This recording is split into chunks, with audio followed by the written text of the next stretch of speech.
Hey, if you enjoy my content, please consider picking up a copy of my latest spooky short novel, Megawatt vs. the Vampires of the Sun. Available alongside another huge selection of family-friendly content at enterthelostlibrary.com. I guarantee we've got a good read for you. Hello, all you beautiful people in Webtown, and welcome to another exciting installment of Crypto Comics. And today we are covering something special indeed. The greatest comic ever made. This is Meteor Man, issue number 1, based on the hit Robert Townsend film of the same name. And you better get ready, because here he comes, a hero for today's troubled times.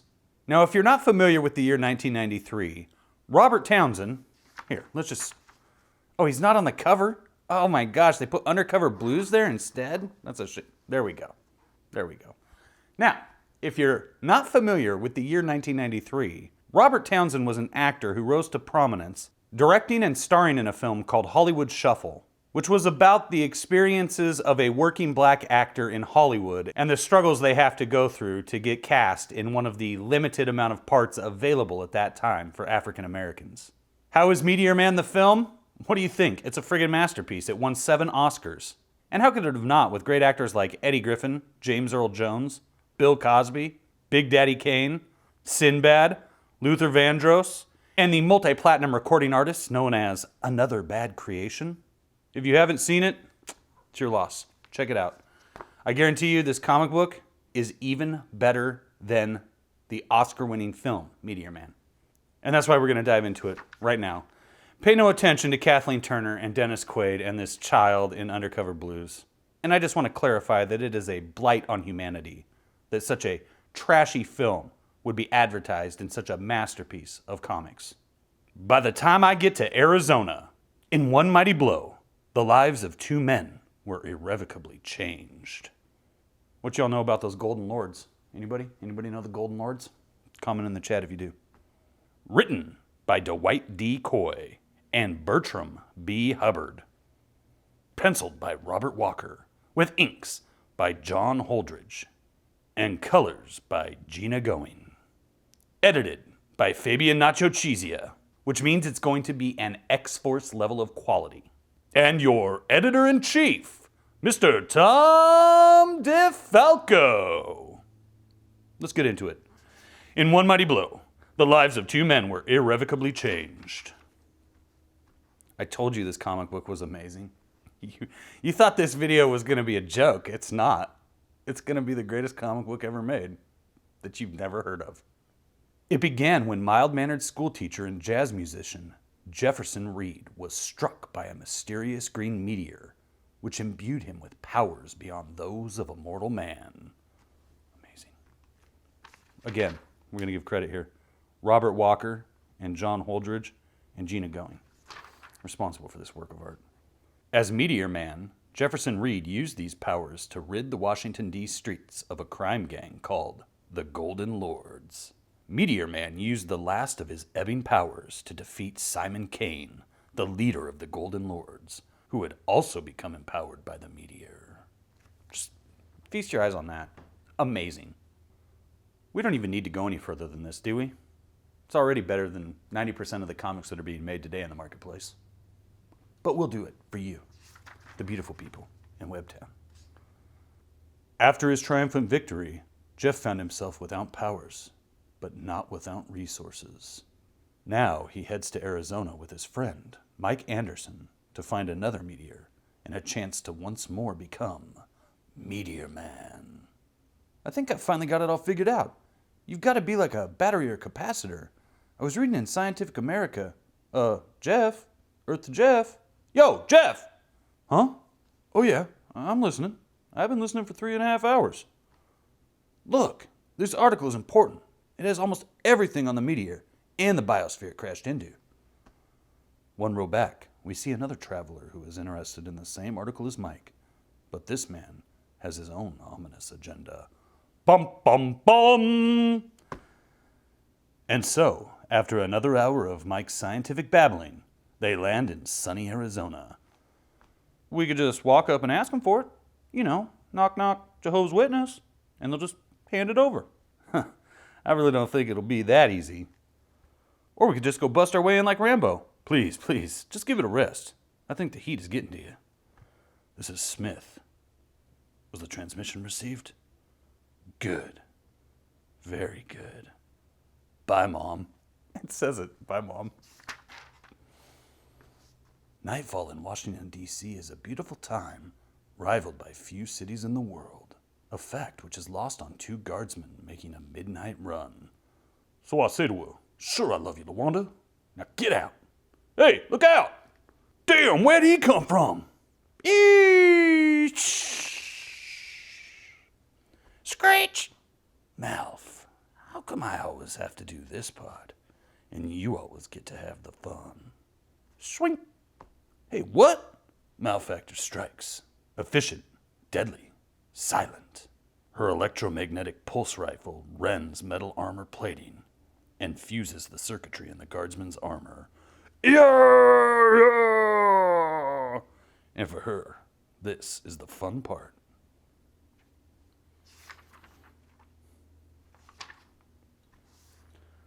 Okay, maybe I was wrong. Maybe Mal doesn't get to hog all the excitement. That's the nice thing about you Fed circuitry guards. There's always more than enough of you to go around. When you wake up, remember it was Ghost Strike that put you down for the count. Good thing my plasma claws worked on their armor. My 3-second phase time was almost used up. Well, she should be about done by now. Hey, Mouth, is everything secure in here? Of course, and my name is Malfactor. You know, Mouth, you gotta lighten up. People will think you don't enjoy your work.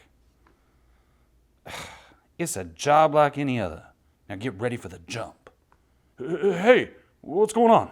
I got powers, you know, and I'll use them, so back off. Don't worry, we're rescuing you. You'll be taken care of. Sphinx!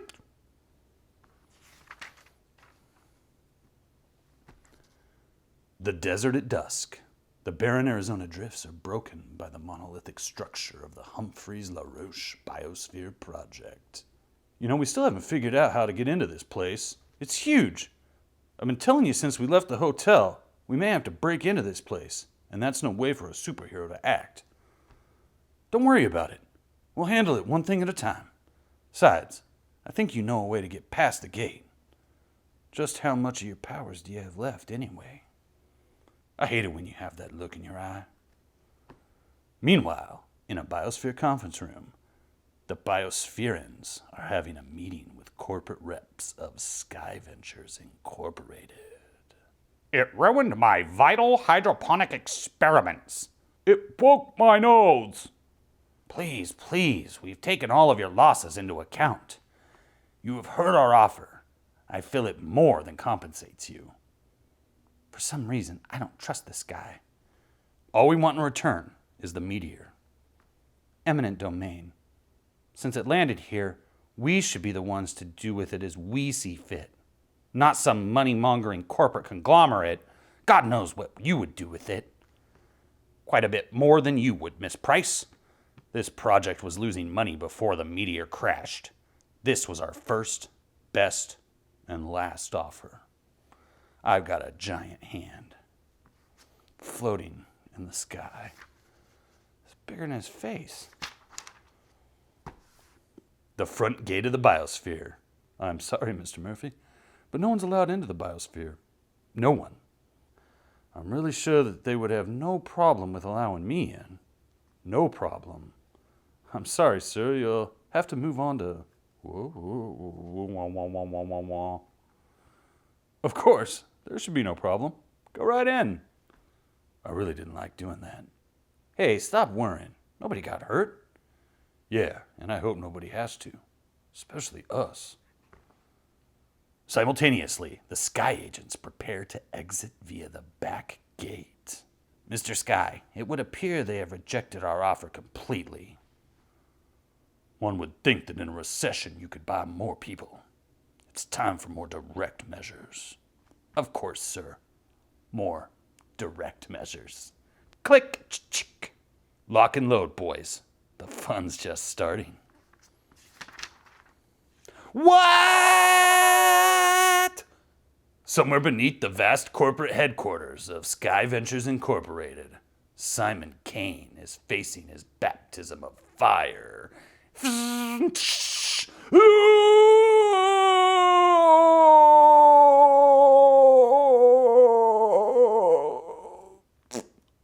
pooped a little. That's his poop face. Mr. White, how are the tests on our guest proceeding? We are slightly behind schedule, but our subject is extremely cooperative. I need those results ASAP. I've already been delayed once today. Don't worry, sir. We are endeavoring to speed up the process. I have many more white people operating things here. Excellent. Back at the biosphere, Jeff and Mike find themselves completely lost in a huge facility. Well, here we are, and we don't have a clue as to where we're going next. This place is even bigger than I thought. Listen, we'll split up to find the meteor and meet back here. Split up? That's what they do in the movies when the black guy gets it. We're both black, Mike. 50-50 shot. Be careful. That's my style. Here comes a white person with blonde hair. Watch out. Aryan! Das ist ein Aryan. Where are your papers, Schwarzes? A heartbeat later, Mike stumbles upon a distressing situation. I'm sorry, Miss Price, but your change of heart is too late. We're taking the meteor. What do you mean? You can't just take it. I'll call the authorities. Go ahead, call. We're only out in the middle of the desert. Besides, we've taken care of your phones anyway. What's going on? This meteor's more popular than I thought. Shoot, I guess I have to help her. Hey, can't we all just get along? Thwack! Oh, man. First Rodney, now me. I told you not to trust that Aryan. After many minutes of fevered searching, Jeff realizes he is hopelessly lost. Then things get worse. Think fast, Jeff. You can't fight all these guys at once. Look, I don't want to hurt anybody. That's funny, because we want to hurt you. I knew they'd say that. I gotta get away from here. Meteor powers, do your thing.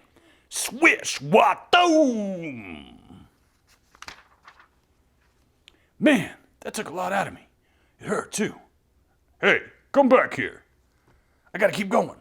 No matter what, I've got to keep going. I hope Mike's okay. Things have really hit the fan now. Huh? Team 6, we have multiple intruders in the complex.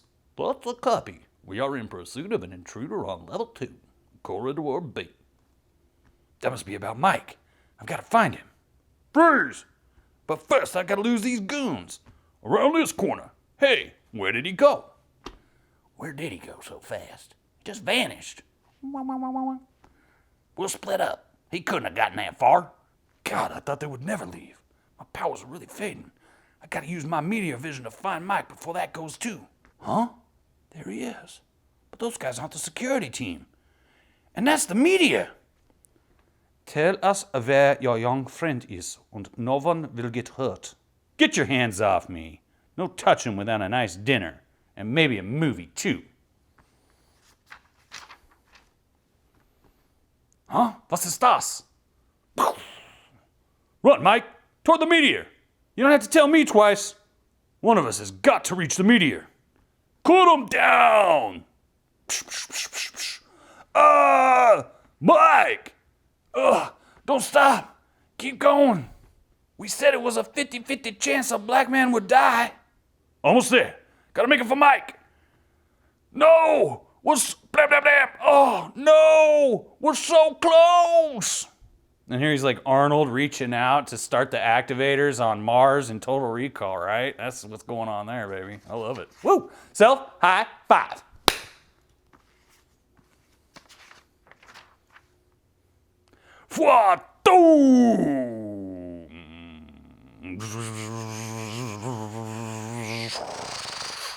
Next, after the boom. Nuff said. Meteor Man, the movie, opens in March 1993. But you can get the 64-page adaptation in February and a new 6-issue limited series beginning in March from Marvel Comics. Meteor Man is trademark and copyright 1993 Metro-Goldwyn-Mayer Incorporated. So, there's nothing more I want in life than to read the second issue and see what happens to Meteor Man. What will Jeff's fate be? And more importantly, will he be able to save Mike like Neo did Trinity in The Matrix? I certainly hope so. So there you go. The greatest comic ever made. And neither Stan Lee nor Jack Kirby had anything to do with it. Is it just me, or is the plot of Meteor Man about an Earthling who gets powers from kryptonite? Tell me in the comments below if you agree with that assessment. And this does bring up the curious question of what was Hollywood thinking about comic book movies in the early to mid 1990s? I mean, this was only released like a year before The Crow came out and revolutionized comic book movies again. You know, there would be no Blade movie with Wesley Snipes if it wasn't for The Crow showing him how it was done first, right? And if there was no Blade, there wouldn't be any Marvel Cinematic Universe at all, as far as I'm concerned. I attribute the success of the MCU first to Blade, and then to Blade 2, and then to Iron Man. Those movies proved that there was a wide range of comic book content available that Hollywood could exploit for dollars. Big dollars. But back in the early to mid 90s, we were predominantly getting things like Batman Forever, Batman and Robin, Meteor Man, Blank Man, and Steel.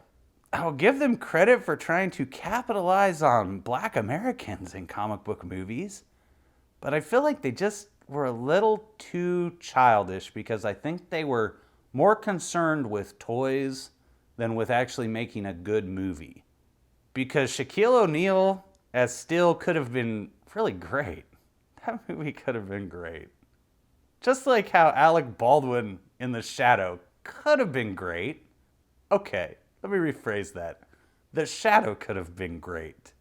Alec Baldwin's wretched overacting absolutely ruined that. I get that he was trying to make an homage to films of that era with his performance. But unfortunately, he didn't get a chance to take any notes from Billy Zane's pitch-perfect performance in The Phantom, which came out around the same time.